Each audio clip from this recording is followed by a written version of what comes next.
ওসমান হাদির মৃত্যু আলোড়ন তুলেছে বিশ্ব গণমাধ্যমে। Al Jazeera, BBC, Deutsche Welle, AFP সহ একাধিক আন্তর্জাতিক গণমাধ্যমে গুরুত্ব সহকারে প্রচারিত হয় জুলাই অভ্যুত্থানের বিখ্যাত এই নেতার মৃত্যুর খবরটি। বিশ্লেষণ প্রতিক্রিয়া নিয়ে সংবাদ প্রকাশিত হয় ভারতীয় মূলধারার গণমাধ্যমগুলোতেও। মৃত্যু পরবর্তী বিক্ষোভ আন্দোলনের খবরও উঠে আসে রয়টার্স, এপি সহ বিভিন্ন বার্তা সংস্থাতে।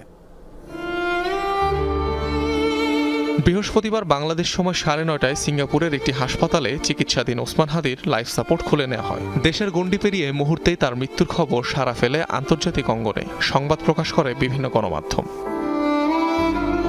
হাদিকে স্বৈরাচার বিরোধী আন্দোলনের আলোচিত নেতৃত্ব আখ্যা দেয় কাতার ভিত্তিক গণমাধ্যম আল জাজিরা। শেখ হাসিনার পতনের পেছনে তার অবদানের বিষয়টি তুলে ধরা হয় প্রতিবেদনে।